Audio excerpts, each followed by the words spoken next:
Dan tanggapan nenek ini sungguh tidak terduga. Jadi pada saat nenek ini tahu kalau menantunya tewas terbunuh, nenek itu malah bilang, "Oh, good, good, good, good, good." Sampai 5 kali goodnya teman-teman, aku hitungin. Dan dia juga bilang, "Thank you, thank you, thank you." Setelah membunuh menantunya, beliau merayakan ulang tahunnya dan bermain judi. Halo semuanya, balik lagi ke YouTube channel aku Nur Olivia. Mantul! Welcome teman-teman semua. Aku upload video tentang beauty, misteri, info menarik, dan juga bahasa Inggris. So, buat kalian yang tertarik dengan topik-topik yang aku akan bawain, jangan lupa klik subscribe dan juga nyalain tombol notifnya supaya kalian tahu pada saat aku bikin video baru. Jangan lupa follow IG aku @oktonur_olivia. Aku aktif di sana dan sering kasih giveaway juga buat kalian. So, kita masuk ke ceritanya teman-teman. Pasang muka serius. Bagaimana seorang nenek tega membunuh menantunya tersebut dengan 12 tembakan? Jadi di sini adalah foto nenek Cynthia C. DeBaca. Beliau adalah seorang nenek yang berumur 63 tahun. Jadi waktu kasusnya tahun 2014 tuh neneknya berumur 63 tahun. Kalau sekarang tahun 2020 berarti kira-kira si nenek itu umurnya 69 tahun sekarang, hampir 70 ya. By the way, Cynthia ini kayaknya namanya bagus banget gitu ya, walaupun udah nenek, tapi karena namanya Cynthia tuh kayak bukan nenek gitu. Anyway, nenek Cynthia tinggal bersama anak perempuannya, menantunya, dan 4 orang cucunya. Nenek Cynthia tinggal di sebuah apartemen di atas garasi di sebelah rumah keluarga anaknya itu. Jadi tetap deketan dan masih saling bisa pantau gitu. Awalnya nenek Cynthia ini tinggal bersama suaminya, tapi pada tahun 2001 suaminya ini meninggal dunia dan beliau juga sakit stroke. Penyakit stroke yang dialami nenek Cynthia itu sampai sekarang. Jadi penyakitnya itu menyebabkan beliau sulit berbicara, menjaga keseimbangan, dan juga berjalan lambat. Makanya diajaklah beliau tinggal bersama putrinya, menantunya, dan juga cucu-cucunya. Nah, sekarang aku kasih background sedikit tentang korban nenek Cynthia, yaitu menantunya sendiri yang bernama Jewart Eustaquio. Jewart Eustaquio ini pria yang berumur 53 tahun. Dia adalah anak ketiga dari 8 bersaudara. Jadi antara si Jewart sama nenek Cynthia ini umurnya nggak beda jauh, alias 10 tahun, yang satu 53, yang satu 63. Jewart menikahi putri dari nenek Cynthia yang bernama Laura. Sebenarnya pernikahan ini adalah bukan pernikahan yang pertama, melainkan yang kedua bagi si Jewart. Jewart sudah memiliki 2 orang anak laki-laki dalam pernikahan sebelumnya, dan tinggal juga bersama Jewart. Kemudian pada saat menikah dengan Laura, mereka dikaruniai 2 orang anak lagi, yaitu 1 anak laki-laki dan 1 anak perempuan.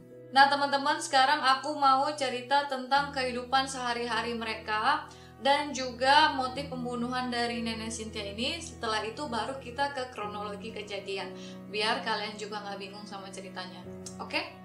Nah teman-teman, Jewart ini adalah sebenarnya seorang ayah yang sangat disiplin, punya banyak aturan di rumah, agak kaku, dan juga strict atau tegas. Kemungkinan ini adalah pembawaan karakter Jewart yang berhubungan dengan pekerjaannya. Jadi Jewart ini adalah pasukan cadangan militer, real estate, dan juga pelatih rugby untuk anak-anak setempat. Jadi nggak heran kalau mungkin dia disiplin dan juga keras sama anak-anaknya. Dari pengakuan istrinya, Laura, kalau si Jewart ini menyerangnya secara fisik dan verbal. Jewart juga bisa mematahkan atau merusak barang-barang elektronik yang ada di rumah, serta menyemprotkan air kepada anggota keluarga yang berbuat kesalahan. Jewart juga menaruh ekspektasi yang tinggi terhadap anak-anaknya, jadi kadang mungkin kelihatan istrinya itu agak terlalu keras atau juga terlalu maksa gitu. Dan istrinya juga nggak suka cara Jewart mendisiplinkan anak.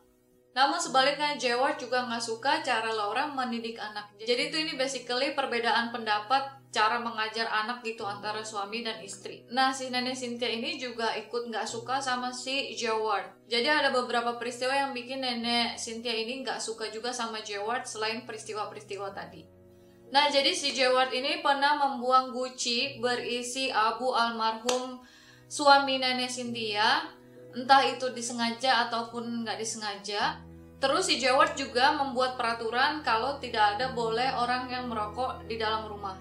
Nah teman-teman, si Nenek Cynthia ini kan ternyata perokok. Jadi pada saat si Nenek Cynthia ini lagi merokok, si Jeward itu gak segan-segan nyalahin air buat nyiram puntung rokoknya si Nenek Cynthia ini supaya mati gitu. Nah kejadian-kejadian yang tidak mengenakan ini dipendam oleh Nenek Cynthia katanya hampir selama 13 tahun. Sampai ada satu kejadian yang membuat Nenek Cynthia ini sangat-sangat kesal.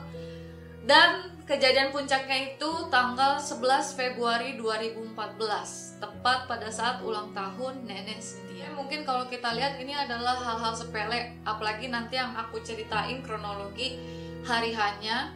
Tapi kita nggak tahu apa yang sudah dilalui Nenek Cynthia ini. Jadi menurut kita itu hal sepele, mungkin itu hal besar bagi dia atau sebaliknya.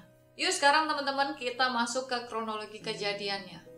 Jadi masih di tanggal 11 Februari 2014, tepatnya jam 8 pagi, beberapa tetangga dari Jeward menelepon 911 karena mereka mendengar suara tembakan hingga berkali-kali. Jadi kayak 911 ada yang bisa dibantu. Nah tetangganya itu bilang kayak gini, saya bukan seorang ahli atau seorang expert dalam tembak-menembak gitu, tapi pada saat saya duduk di rumah saya mendengar suara seperti tembakan 4-5 kali. Jadi masuk lagi telepon yang kedua teman-teman dari tetangganya yang perempuan.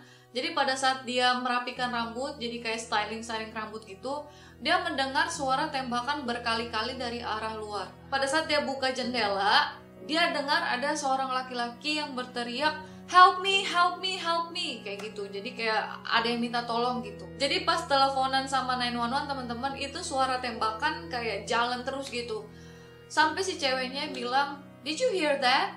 Tuh kamu denger nggak? Katanya gitu. Dan terus telepon lagi dari tetangganya juga teman-teman. Jadi tuh udah heboh itu kejadiannya. Tetangganya itu bilang, aku mendengar suara tembakan sekitar 4-5 kali dari belakang rumahku. Jadi ini pas banget di belakang rumahnya.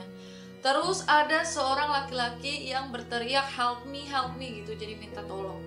Mereka nggak menolong si Jeward ini karena mereka nggak tahu apa yang terjadi sebenarnya, dan juga mereka tahu kalau pembunuhnya itu kan bawa senjata api. Jadi itu bisa mengancam keselamatan orang yang menolong juga. Nah tidak lama kemudian polisi dan detektif juga sampai di TKP. Mereka menemukan Jeward yang sudah tidak bernyawa lagi di lantai dekat dapur dengan banyak bekas tembakan dan darah yang berceceran di sekitar rumah. Sore harinya polisi dan detektif berhasil menemukan Nenek Cynthia di coffee shop Fallbrook. Jadi nggak jauh juga dari rumahnya, dan mereka langsung membawa Nenek Cynthia untuk diinterogasi. Ya herannya lagi si Nenek Cynthia ini malah senang banget pada saat dia tahu menantunya itu meninggal. Ini beberapa pertanyaan dan jawaban dari detektif dan juga Nenek Cynthia. Pertama detektifnya nanya, apakah kamu yang membunuh Jeward? Nenek itu langsung mengakui, yes I did katanya, iya saya yang membunuhnya.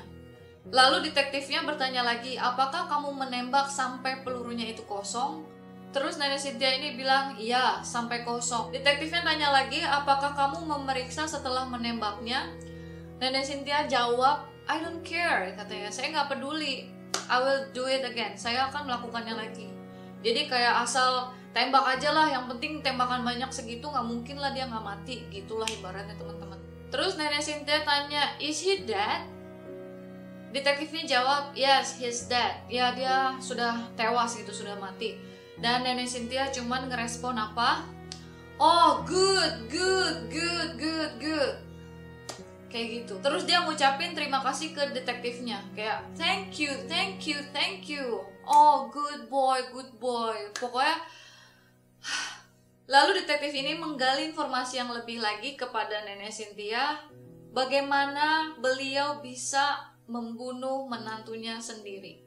Jadi di pagi harinya teman-teman, si Nenek Cynthia ini mau pergi ke event cucunya yang paling kecil, yaitu event spelling bee. Spelling bee itu kayak mengeja suatu kata gitu, for example ya ABC dieja ABC gitu. Nah pada saat beliau ini selesai berpakaian dan mau siap-siap pergi, si Jeward ini, si menantunya ini bilang, kamu gak bisa pergi dengan pakaian seperti itu. You look like ghetto. Jadi ghetto itu artinya kumuh teman-teman. Dan Jeward juga bilang hobo.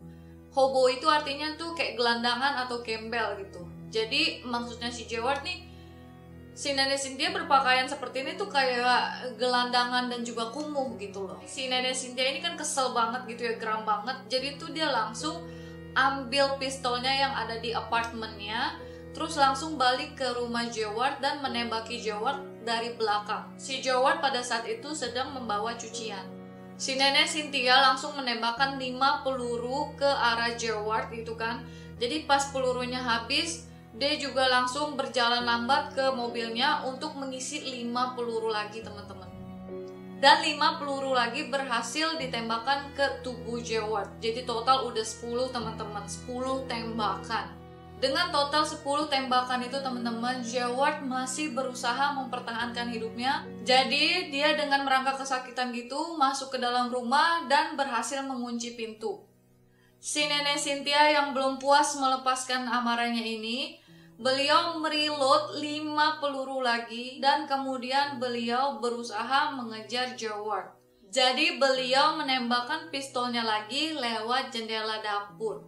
2 tembakan berhasil mengenai tubuh Jeward dan 3 tembakan lainnya meleset ke arah pintu. Jadi total ada 12 tembakan di tubuh Jeward. Kemudian Nenek Cynthia ini tanpa memastikan Jeward sudah mati apa belum, beliau langsung pergi ke restoran yang bernama Dennis untuk makan bacon dan telur dan juga sambil merayakan ulang tahunnya itu. Kemudian beliau pergi ke Temecula Casino untuk berjudi kurang lebih selama 2 jam. Sampai akhirnya beliau pergi ke Fallbrook Coffee Shop untuk menikmati kopinya. Sekaligus itu adalah tempat terakhir di mana Nenek Cynthia dibawa untuk diinterogasi. Dan barang bukti berupa pistol yang dimiliki Nenek Cynthia ini ditemukan di belakang toko minuman di seberang jalan di dekat coffee shop yang tadi. Pada saat anak perempuannya yang bernama Laura datang ke kepolisian, dia tuh sangat kaget, sedih, terus menangis histeris sampai nggak bisa berkata apa-apa. Jadi tuh dia kaget kenapa bisa gitu ibunya sendiri yang membunuh suaminya. Terus kan cucunya Nenek Cynthia ini kan datang teman-teman, dan beliau bilang, "Oh honey, come and kiss me please," kata si neneknya itu, dan cucunya menolak. Cucunya itu bilang sambil menangis, "No, you kill my dad," gitu katanya. Singkatnya 3 tahun kemudian persidangan pun digelar. Walaupun pengacara Nenek Cynthia ini melakukan pembelaan terhadap beliau, jadi si Nenek Cynthia ini bilang kalau beliau hanya mau menyelamatkan atau membela putri dan cucu-cucunya. Dan juga Nenek Cynthia ini kan menderita stroke, jadi sebaiknya tidak dipenjara gitu. Namun pernyataannya ini diberatkan oleh beberapa fakta bahwa 2 minggu sebelum penembakan itu terjadi, Nenek Cynthia pergi ke lapangan tembak untuk memperbaharui izin memiliki senjata apinya gitu loh, memiliki pistolnya yang sudah dibeli oleh beliau sejak 5 tahun lalu. Jadi itu seolah-olah beliau menunggu momen saat Jeward itu membuat kesal beliau.